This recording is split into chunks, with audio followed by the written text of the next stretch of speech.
नमस्कार बच्चों, कक्षा 5 की गणित कक्षा में आप सभी का स्वागत है। बच्चों, पिछली कक्षा में हमने प्रतिशत के बारे में जाना था। उम्मीद करते हैं आपको प्रतिशत निकालना आ गया होगा। तो चलिए देखते हैं। दी गई राशि का प्रतिशत निकालना। बच्चों, आप सभी को प्रतिशत निकालना तो आता ही होगा। 1000 का 20% कितना होता है? तो 1000 का 20% निकालेंगे हम। हमें ज्ञात करना है 1000 का 20%। 1000 का 20% निकालने के लिए हम क्या करेंगे? 1000 को 20/100 से गुणा करेंगे, यानी प्रतिशत को भिन्न में बदल देंगे, हल कर लेंगे। 100 के 2 शून्य से 1000 के 2 शून्य कट जाएंगे। शेष हमारे पास बचेगा 10 × 20 बराबर 200। इस सवाल को हम इस तरह से भी हल कर सकते हैं। दूसरे तरीके से कैसे हल करेंगे? 20% का अर्थ है 100 में से 20, यानी किसी चीज़ के अगर 100 हिस्से हैं तो उसमें से 20 हिस्सा। इसलिए 1 में होगा 20/100, इसलिए 1000 में होगा 20/100 × 1000। अब यहाँ पर हम इस सवाल को हल कर लेंगे। 100 के 2 शून्य और 1000 के 2 शून्य काट देंगे। शेष हमारे पास बचेगा 20 × 10 बराबर 200। अतः 1000 का 20% होगा 200। आगे देखते हैं। दी गई राशि का प्रतिशत निकालना। मोहन ने अपनी बेटी की पढ़ाई के लिए अपने गांव के प्रधान से 5000 रुपये 1 साल के लिए उधार लिए। प्रधान ने रुपए इस शर्त पे दिए कि साल भर के बाद मोहन उधार लिए गए रुपयों में रुपयों का 10% मिलाकर वापस करेगा। तो हमें क्या पता है? उधार लिया 5000 रुपये, पता क्या करना है? ज्ञात करना है 5000 का 10%। तो हम क्या करेंगे? 5000 का 10% निकालेंगे। 5000 × 10/100 हल कर लेंगे। 100 के 2 शून्य से 5000 के 2 शून्य कट जाएगा। शेष बचेगा हमारे पास 10 × 50 यानी 500। तो 5000 का 10% कितना हो गया? 500। तो साल भर बाद मोहन प्रधान को वापस करेगा 5000 रुपये प्लस 500 रुपये बराबर 5500 रुपये। तो ये जो 500 रुपये मोहन अतिरिक्त देगा प्रधान को, इसी को हम ब्याज कहते हैं। तो बच्चों, आज हम जानेंगे साधारण ब्याज के बारे में। मूलधन क्या होता है, मिश्रधन क्या होता है, समय और दर क्या होता है, मूलधन समय और दर में क्या संबंध होगा, साधारण ब्याज की गणना हम कैसे करेंगे, साधारण ब्याज निकालने साधारण ब्याज निकालने के सूत्र पे बात करेंगे और साधारण ब्याज पर आधारित वार्षिक प्रश्न हल करना सीखेंगे। तो चलिए सबसे पहले जानते हैं साधारण ब्याज। हमने देखा कि मोहन ने प्रधान को उधार लिए गए रुपए 5000 से अधिक रुपए 5500 रुपये साल भर बाद वापस किए। ये जो अधिक रुपए 500 मोहन ने प्रधान को दिए, इसे ही ब्याज कहते हैं। तो बच्चों, प्रधान को मोहन ने 500 रुपये अतिरिक्त क्यों दिए? क्योंकि मोहन ने प्रधान के 5000 रुपये अपने पास साल भर तक रखे। तो एक तरह से वो 5000 रुपयों का साल भर का किराया उसने दिया। इसे आप इससे अच्छी तरह से समझ सकते हो। इसी तरह से जब कोई व्यक्ति बैंक में पैसा या धन जमा करता है तो एक निश्चित समय बाद बैंक उस जमा किए गए पैसों या धन के साथ कुछ अतिरिक्त पैसा या धन भी देता है, जिसे हम ब्याज कहते हैं। साधारण ब्याज की गणना कैसे की जाती है? साधारण ब्याज की गणना करने के लिए हमें 3 बातों की जानकारी होनी चाहिए। सबसे पहले हमें ये पता होना चाहिए मूलधन क्या होता है। मूलधन उस राशि रुपए को कहते हैं जो किसी बैंक में जमा की जाती है या बैंक से और किसी व्यक्ति से उधार ली जाती है। यानी मूलधन का मतलब होता है जो धन हम किसी से लेते हैं या किसी को देते हैं। जैसे मोहन ने प्रधान से उधार लिए 5000 रुपये। दर, प्रत्येक 100 रुपये पर जितने रुपए अतिरिक्त देने की शर्त तय की जाती है उसे ब्याज कहते हैं। जैसे प्रधान ने रुपए 10% की शर्त पर दिए, यानी कि हर 100 रुपये पे जितने रुपए हम अतिरिक्त देंगे उसे हम दर कहते हैं। दर के हिसाब से ही ब्याज की गणना की जाती है। अगली बात है समय। समय यह बताता है कि राशि कितने समय या वर्ष के लिए दी या ली गई है। जैसे प्रधान ने 1 वर्ष के लिए उधार दिया था। तो जब हमारे पास ये तीनों चीज़ें होंगी, मूलधन जो पैसा हम लेंगे या देंगे किसी से, दर प्रत्येक 100 रुपये पे हम कितने रुपए अतिरिक्त देंगे ये दर बताती है, और समय या वो पैसा हमने कितने समय के लिए लिया या दिया है। इन तीनों चीज़ों के बारे में जानकारी होगी तो हम साधारण ब्याज की गणना कर सकते हैं। साधारण ब्याज की गणना करने के लिए हमें ब्याज प्राप्त करने के लिए हमें मूलधन, दर और समय के गुणनफल में 100 से भाग देना होगा। तो इसका सूत्र बन जाता है साधारण ब्याज बराबर मूलधन गुणे दर गुणा समय बटा 100। मूलधन का मतलब जब भी मूलधन की बात करेंगे तो हम जो पैसा उधार लेंगे या देंगे किसी को, या बैंक में जमा कराएंगे या बैंक से उधार लेंगे, उसे हम मूलधन कहते हैं। दर प्रत्येक 100 रुपये पे जो हम अतिरिक्त पैसा या रुपया देंगे वो दर हो जाएगी, और समय जितने समय के लिए वो धन उधार लिया या दिया जाएगा। तो अगर हमें इन तीनों चीज़ों की जानकारी होगी तो हम साधारण ब्याज की गणना कर सकते हैं। मिश्र धन, अब आता है मिश्र धन। मूलधन और ब्याज जोड़ने पर हमें मिश्र धन मिल जाता है। मिश्र धन वो धन होता है जिसे हम आखिर में वापस करते हैं या वापस लेते हैं।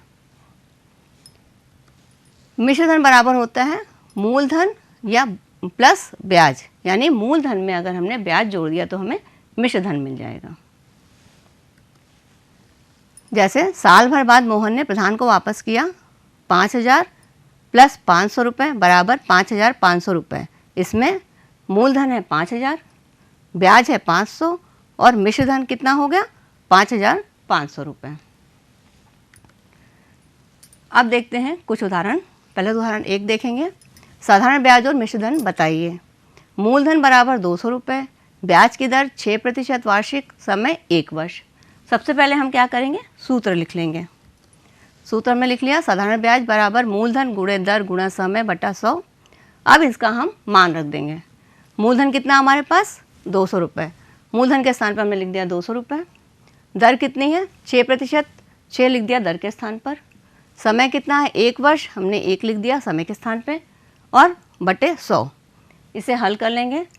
100 के 2 शून्य और 200 के 2 शून्य कट जाएगा, शेष हमारे पास बचेगा 2 गुणे 6 यानी कि 12। तो साधारण ब्याज कितना हो जाएगा 12। अब वो कह रहा है मिश्र धन बताइए।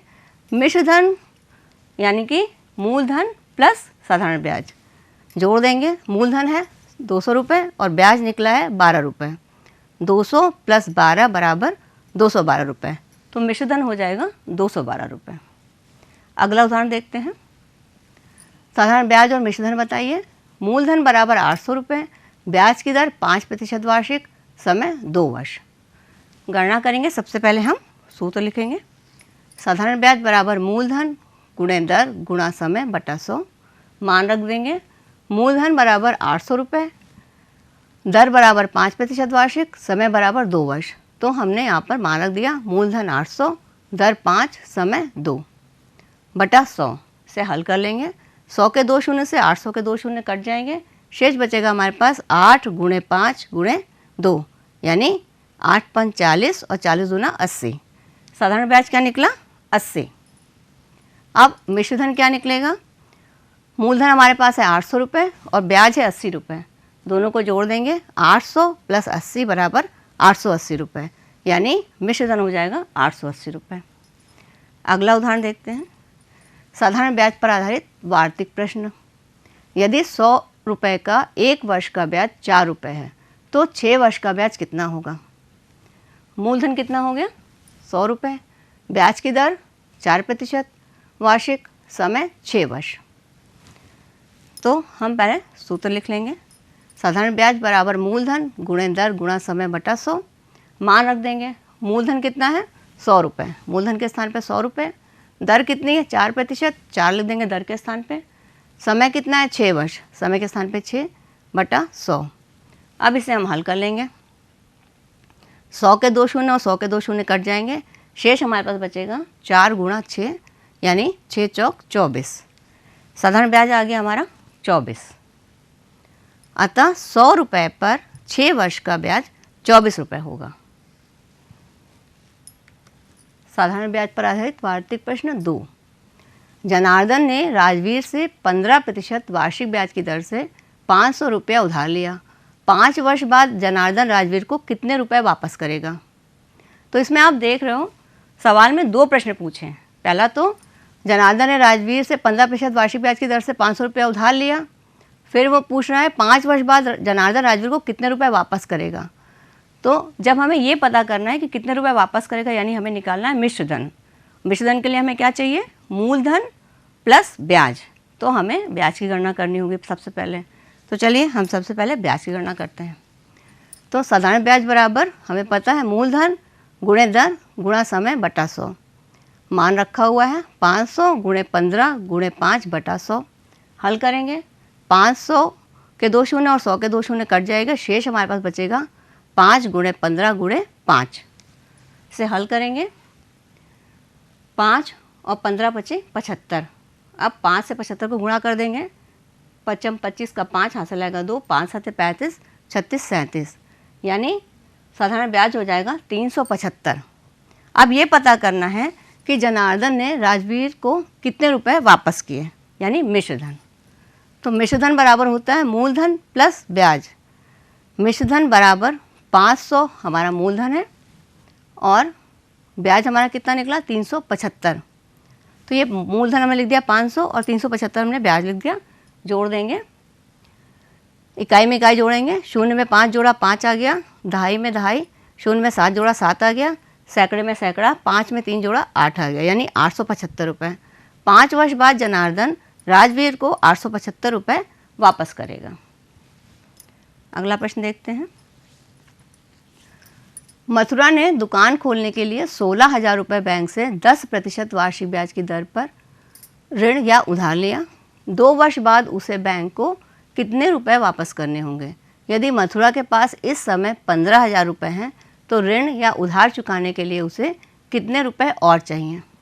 अब प्रश्न में हमें पूछ रहा है वो पहले तो ये पूछ रहा है कि 2 साल बाद वो मथुरा बैंक को कितने रुपए वापस करेगा। फिर ये पूछ रहे हैं कि अगर मथुरा के पास 15,000 रुपये हैं तो उसे कितने रुपए और चाहिए। तो सबसे पहले हम पहले प्रश्न में फोकस करेंगे कि हमें ये पता करना है कि 2 वर्ष बाद बैंक को वो कितने रुपए वापस करने होंगे। तो इसके लिए हमें क्या चाहिए? मिश्र धन। मिश्र धन पता करने के लिए हमें मूलधन और ब्याज की जानकारी होनी चाहिए। तो सबसे पहले हम ब्याज की गणना करेंगे। हमें पता क्या है? मूलधन बराबर है 16,000 रुपये, ब्याज की दर है 10% वार्षिक, समय है 2 वर्ष। ब्याज का सूत्र लिख लेंगे, साधारण ब्याज बराबर मूलधन गुणे दर गुणा समय बटा 100। इसका मान रख देंगे। साधारण ब्याज बराबर 16,000 गुणे 10 गुणे 2 बटा 100। हल करेंगे तो 100 के 2 शून्य और 16,000 के 2 शून्य हट जाएंगे, शेष हमारे पास बचेगा 160 गुणे 10 गुणे 2। इन्हें हम गुणा करेंगे तो हमारे पास आ जाएगा 3,200, यानी साधारण ब्याज आ जाएगा 3,200। अब मिश्रधन कैसे निकालेंगे? मिश्रधन बराबर मूलधन प्लस ब्याज। जोड़ देंगे। मिश्रधन बराबर 16,000 प्लस 3200 या 3,200। इसे जोड़ेंगे तो इकाई में इकाई जोड़ेंगे, 0 में 0 जोड़ेंगे 0 आ जाएगा, फिर 0 में 0 जोड़ेंगे तो 0 आ जाएगा, 0 में 2 जोड़ेंगे 2 आ जाएगा, 6 में 3 जोड़ेंगे 9 आ जाएगा और 1, यानी 19,200 हमारा मिश्रधन आ जाएगा। तो हमें ये पता चल जाएगा कि 2 वर्ष बाद मथुरा बैंक को 19,200 रुपये वापस करने होंगे। अब हम आते हैं दूसरे प्रश्न पे। प्रश्न में पूछा गया यदि मथुरा के पास 15,000 रुपये हैं तो उसे कितने रुपए और चाहिए। यदि मथुरा के पास इस समय 15,000 रुपये हैं तो ऋण उधार चुकाने के लिए उसे कितने रुपए और चाहिए। कितने रुपए और चाहिए बराबर मिश्रधन माइनस 15,000 रुपये। तो हम क्या करेंगे, मिश्रधन में से 15,000 रुपये घटा देंगे। अब 19,200 में से 15,000 घटाएंगे तो इकाई से इकाई घटाएंगे, दाई से दाई घटाएंगे, देखते हैं क्या उत्तर आता है। 0 से 0 जाएगा बचेगा 0, फिर 0 से 0 जाएगा बचेगा 0, 2 से 0 जाएगा 2, 9 से 5 जाएगा 4 और 1 से 1 जाएगा तो 0। बचा क्या मेरे पास 4,200 रुपये, यानी मथुरा को ऋण उधार चुकाने के लिए 4,200 रुपये और चाहिए। मूलधन प्लस ब्याज बराबर मिश्रधन पर आधारित प्रश्न दी गई तालिका में खाली जगह भरिए। अब आप देख रहे हो सूत्र हमारा है मूलधन प्लस ब्याज बराबर मिश्रधन, ये हमें मालूम ही है। अगर हम मूलधन में ब्याज जोड़ देंगे तो हमें मिश्रधन पता चल जाएगा। मूलधन हमारा क्या है 400, ब्याज कितना है 50, दोनों को जोड़ेंगे तो कितना आ जाएगा 450। यहाँ पर मूलधन कितना है 250 और यहाँ पर 25। अब इन दोनों को हम जोड़ेंगे तो इकाई में इकाई जोड़ेंगे, हमारे पास आ जाएगा 0 में 5 जोड़ेंगे 5, 5 में 2 जोड़ेंगे 7 और 2 यानी 275। अगला है 1000 में 150 जोड़ना है। 0 में 0 जोड़ेंगे 0, 0 में 5 जोड़ेंगे 5, 0 में 1 जोड़ेंगे 1 और 1 में 0 जोड़ेंगे 1 यानी 1150 रुपये। इसी तरह से अगली संख्या में 665.0 है और 13.0 है। 10वें में 10वां जोड़ेंगे, 0 में 3 जोड़ेंगे 3, 5 में 3 जोड़ेंगे 8, 6 में 1 जोड़ेंगे 7, 6 में 0 जोड़ेंगे 6, तो हमारा आ जाएगा 678.3 रुपये। अगला है 220 में 15 जोड़ना है। 0 में 5 जोड़ेंगे 5, 2 में 1 3 फिर 2 यानी 235। आगे चलते हैं। मिश्रधन माइनस ब्याज बराबर मूलधन पर आधारित प्रश्न। दी गई तालिका में खाली जगह भरी है। यहाँ पर हमारे पास मिश्रधन दिया है, यहाँ ब्याज दिया है। अगर हम मिश्रधन में से ब्याज घटा देंगे तो हमें मूलधन मिल जाएगा। चलिए घटा के देखते हैं। 0 में से 0 घटाएंगे 0, 3 में से 3 घटाएंगे 0, 5 में से 1 घटाएंगे 4 और 1, तो हमारा मूलधन कितना आ जाएगा 1400 रुपये। फिर 8 से 8 घटाएंगे 0, 2 से 2 घटाएंगे 0, 6 से 6 घटाएंगे 0 और 8 से 0 घटाएंगे 8 यानी मूलधन हमारा आ जाएगा 8000। फिर 6 से 6 घटाएंगे 0, 0 से 0 घटाएंगे 0, 6 से 4 घटाएंगे 2 और 1 यानी मूलधन हमारा आ जाएगा 1200। फिर 4 से 9 नहीं घटेगा तो हाथ से ले लेंगे, 14 में से 9 घटाएंगे बचेगा 5। फिर यहाँ 3 हो जाएगा, 3 में से 9 नहीं जाएगा तो फिर हमें हासिल लेंगे, यहाँ हो जाएगा 13 में से 9 जाएगा बचेगा 9 4 13 4। फिर यहाँ पे हो जाएगा 0, 0 में से 1 नहीं जाएगा, फिर 1 हासिल लेंगे, 10 में से 1 जाएगा बचेगा 9, तो उत्तर हमारे पास आ जाएगा 2945 रुपये।